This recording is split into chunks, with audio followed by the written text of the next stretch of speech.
പൂരത്തെ തകർക്കാനുള്ള ആസൂത്രിതമായ ശ്രമം നമുക്കറിയാം പൂര ദിനത്തിന്റെ രാവിലെ മുതൽ ആരംഭിച്ചിട്ടുണ്ട്. ഒന്ന് വടക്കുനാഥ ക്ഷേത്ര മൈതാനം എന്ന് പറഞ്ഞാൽ എത്ര ലക്ഷം ആളുകൾ വന്നിരുന്നാലും അതിനെ ഉൾക്കൊള്ളാവുന്ന ഒരു സംവിധാനം എന്ന രീതിയിലാണ് കാണുന്നത്. ആ വടക്കുന്നാഥ മൈതാനത്തിൽ വിവിധ വഴികളെ കോട്ട കെട്ടിക്കൊണ്ട് ബാരിക്കേഡ് കെട്ടിക്കൊണ്ട് അവർ തടയുന്നു. ഒന്നാമത് ശ്രമം.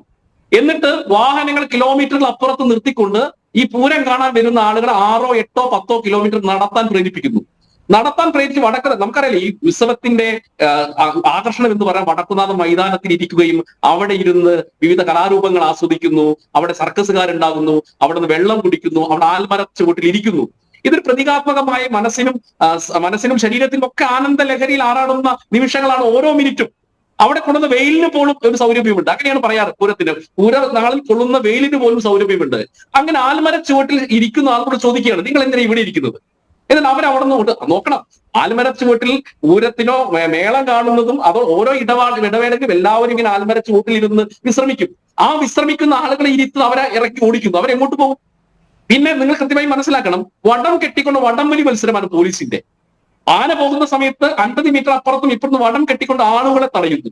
ഓരോ ഇപ്പൊ നമ്മൾ കണ്ടത് രാംലല്ലയുടെ നമ്മൾ അത് കൃത്യമായിട്ട് ജനം ടി വി അത് പുറത്തേക്ക് കൊണ്ടുവന്നു.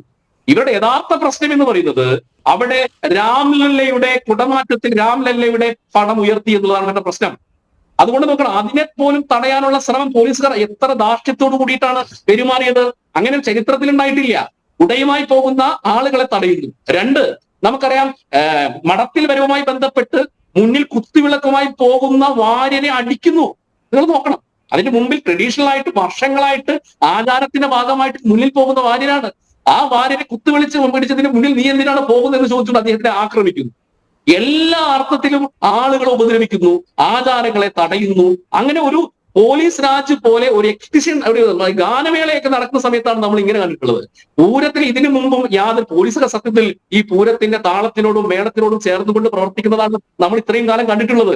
ഇപ്പോൾ ഒരു ആളുകൾ ഉപയോഗിച്ചുകൊണ്ട് ഇതിനെ കൃത്യമായിട്ട് ഇതിനകത്തിന്റെ അജണ്ടയുണ്ട്. നാളുകളിൽ പൂരം കാണാൻ ആളുകൾ എത്തരുത്. അത് തന്നെയാണ് ഈ അജണ്ട പ്രവർത്തിക്കാൻ തുടങ്ങിയിട്ട് കുറെ കാലങ്ങളായി. ആളും അർത്ഥമില്ലാതെ എന്ത് പൂരാണ്, ആചാരങ്ങളില്ലാതെ എന്ത് പൂരമാണ്, അനുഷ്ഠാനങ്ങളില്ലാതെ എന്ത് പൂരമാണ്.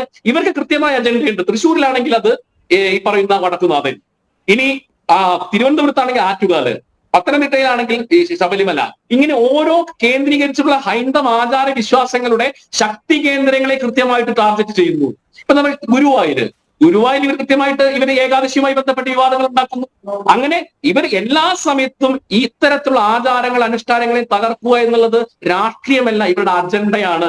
കൃത്യമായിട്ടാണ് ഇവിടെ ഉയരുന്ന മന്ത്രം എന്ന് പറയുന്നത് ശക്തിയുടെ, ഉപാസനയുടെ, സാംസ്കാരിക തനിമയുടെ, അതോടൊപ്പം തന്നെ ഭാരതീയ സംസ്കാരത്തിന്റെ തനിമയും മഹിമയുമാണ് ഇവിടെ ഉയരുന്നത്. ഇവിടെ ഒക്കെ ഉയരുന്നത് അതിനെ ഇല്ലാതാക്കണം. അതുകൊണ്ട് പൂരങ്ങളെ കൃത്യമായിട്ട് ടാർഗറ്റ് ചെയ്തു ഓരോ പൂരങ്ങളെയും ഇവർ ആക്രമിക്കുന്നത്. പ്രാദേശിക പൂരങ്ങൾ അടക്കം നിങ്ങൾ നോക്കിയാൽ മതി. പ്രാദേശിക പൂരങ്ങൾ കേരളത്തിൽ നടക്കുന്ന സമയത്ത് പോലീസ് വരുന്നു, ആ പോലീസിന് നിയോഗിക്കപ്പെടുന്നു. അവിടെ നിന്ന് ഏരിയ സെക്രട്ടറി, CPM ഏരിയ സെക്രട്ടറിയാണ് ഈ പൂരം എങ്ങനെയാണ് നടത്തേണ്ടത്, ഇവിടെ ഈ കൊടി തോരണങ്ങൾ പാടില്ല, ഈ വരവ് പാടില്ല എന്ന് നിശ്ചയിച്ച് കൊടുക്കുകയാണ് പോലീസിന്.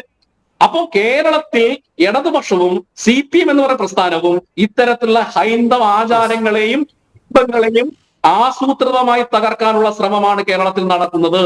ശബരിമലയിൽ കൈവച്ച് തുടങ്ങി അതിന്റെ അവസാന ഘട്ടം എന്ന രീതിയിൽ ലോക സാംസ്കാരിക തനിമയുടെ പ്രതീകമായിട്ടുള്ള വടക്കുനാഥ ക്ഷേത്രത്തിൽ പോലും ഇത്തരത്തിലുള്ള കാര്യങ്ങൾക്ക് അവർ മുതിർന്നിട്ടുണ്ടെങ്കിൽ അതിനർത്ഥം ഇവർ വെക്കുന്ന വലിയ ലക്ഷ്യം എന്ന് പറയുന്നത് ഇവിടുത്തെ തൃശ്ശൂർ പൂരം പോലെയുള്ള സാംസ്കാരിക ഗരിമയുടെയും മഹിമയുടെയും പാരമ്പര്യങ്ങളെ ഏത് വിധേനയും ഞങ്ങൾ തകർക്കും എന്നുള്ളത് തന്നെയാണ് ഇവരുടെ ലക്ഷ്യം. അതിന് കൂട്ടുനിൽക്കാൻ BJP കിട്ടില്ല. BJPയെ സംബന്ധിച്ചത് രാഷ്ട്രീയ വോട്ടിന് വേണ്ടി മാത്രമല്ല. ഇപ്പൊ നോക്ക്, ഞങ്ങളെ സംബന്ധിച്ചുള്ള വിശ്വാസി സമൂഹവുമായി ബന്ധപ്പെട്ട് നിൽക്കുന്ന പ്രസ്ഥാനമാണ്. അതുകൊണ്ട് വിശ്വാസികൾക്ക് പ്രശ്നമുണ്ടെങ്കിൽ ഞങ്ങൾ ഇടപെടും. അപ്പൊ തിരുവമ്പാടിയുമായി ബന്ധപ്പെട്ട അവരുടെ ആചാരാനുഷ്ഠാനങ്ങളുമായി ബന്ധപ്പെട്ട് നിൽക്കുന്ന സമയത്ത് അതിനെ തടയുമ്പോൾ ഹിന്ദു വിശ്വാസങ്ങളും ആചാരങ്ങളും അനുഷ്ഠാനങ്ങളും സംരക്ഷിക്കുന്ന ആളുകൾ എന്ന രീതിയിൽ ഞങ്ങളല്ലാതെ പിന്നെ ആരാണ് ഇടപെടുക? ഇടപെട്ടത് ഞങ്ങൾ മാത്രമേ ഉണ്ടായിരുന്നുള്ളൂ. അവിടെ ഉണ്ടായിരുന്ന ഹിന്ദു ഐക്യ വത്സൻ നിങ്ങള അദ്ദേഹം യാദൃശ്ചികമായിട്ടാണ് പൂരത്തിൽ വരുന്നത്. ഏതാണ്ട് മത്സരത്തിലേക്ക് മുൻകൂട്ടി ഇത് അറിഞ്ഞു വന്നതല്ല. നിങ്ങൾ മനസ്സിലാക്കണം, ഇവർ ആ രീതിയിലുള്ള കള്ളത്തരങ്ങളാണ് പ്രചരിപ്പിക്കുന്നത്. അതിന് മുമ്പ് തൊട്ട് മുമ്പ് അദ്ദേഹം ഞാനൊരു പരിപാടിയിൽ പങ്കെടുത്തതാണ്. ആ പരിപാടിയുടെ ഭാഗമായിട്ടാണ് മത്സരം നിലങ്കേരി അവിടെ വരുന്നത്. അദ്ദേഹം അവിടെ ഇടപെടുന്നു. അതോടൊപ്പം തന്നെ സുരേഷ് ഗോപി, ആദരണീയനായിട്ടുള്ള അവിടുത്തെ സുരേഷ് ഗോപി വരുന്നു. അദ്ദേഹമാണ് ചർച്ച ചെയ്യുന്നത്. ഇതേ സമയത്തിന് ദേവസ്വം ഭാരവാഹികൾ മന്ത്രിമാരെ വിളിക്കുന്നുണ്ട്, MLA വിളിക്കുന്നുണ്ട്, കൊച്ചിൻ ദേവസ്വം ബോർഡ് പ്രസിഡന്റിനെ വിളിക്കുന്നുണ്ട്. അവർക്ക് ഇടപെട്ടുകൂടായിരുന്നില്ല, ആരും ഇടപെട്ടില്ലല്ലോ. എല്ലാം അവസാനിച്ച് 5:30 മണിക്കാണ് അവിടുത്തെ മന്ത്രി വരുന്നത്. അതിന് തൊട്ട് മുമ്പ് വരെ ഇവിടെ ഉണ്ട്. 1 മണിക്ക് തൊട്ട് മുമ്പ് തന്നെ ഇവിടെ ഉണ്ട്. ഈ ഓർഡർ, അതാണ് അതിന്റെ ഏറ്റവും വലിയ പ്രശ്നം. ഈ ഓർഡറിന് ഉത്തരവിടുന്നതിനേക്കാൾ തൊട്ട് മുമ്പ് വരെ വടക്കുനാഥ മൈതാനങ്ങളിൽ കറങ്ങി നടക്കുന്ന ആളുകളായിരുന്നു ഈ മന്ത്രിമാർ. ഒരു സുപ്രഭാതത്തിൽ ഇവരെ കൊണ്ട് അപ്രത്യക്ഷരായി.